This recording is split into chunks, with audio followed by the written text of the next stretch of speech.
Turabasuje ni Freemass Official nk'ibisanzwe, akaba rero aka kanya twemeye kuzajya tubategurira akamaro cyangwa se tubagezaho akamaro k'amavitamine mu ma episode atandukanye. Iyi rero ni episode 1, ni episode ya mbere. Reka nifuzaga yuko twahera kuri vitamini ya B6, ubwo muri hangana niyo twatangiriyeho, izindi tuzazikurikizaho uko tuzagenda tubagezaho ibiganiro.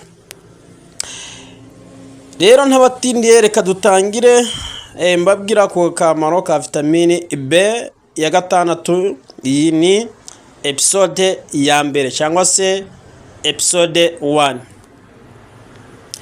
Vitamini B6 umurimo ikora ni ukurinda abantu ubwihebe.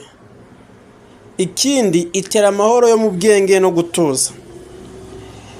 Ituma inyubaka mubiri cyangwa se proteine izikora neza umurimo zishinzwe mu mihore. Iyi vitamini B6 ishyira kuri gahunda imikorere myiza y'umwijima n'urusobe rw'imitsi yumva hamwe n'ubwonko.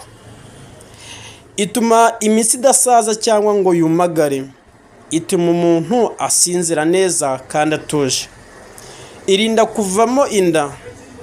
Umuntu uribwa n'imihango y'abakobwa arayikeneye. Mbese umukobwa uribwa n'imihango igihe ukwezi kwe kwageze akeneye iyi vitamini B6. Uyibuza akunda kuzimiza ubwenge akanya gato.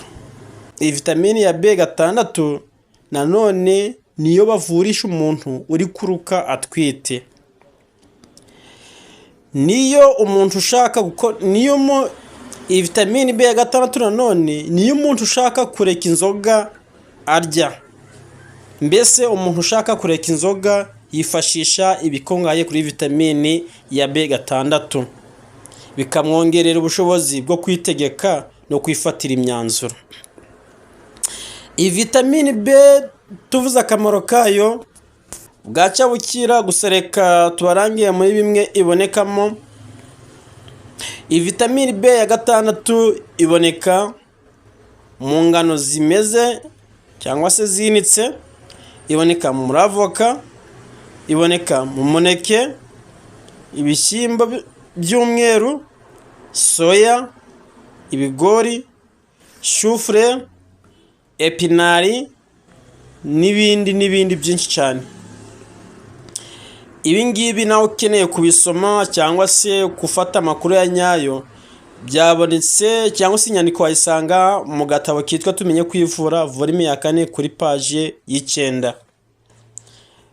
Nakanya rero, aka nakanya kahariwe kugaragaza akamaro k'amavitamine mu mubiri w'umuntu cyangwa se mu mubiri wacu.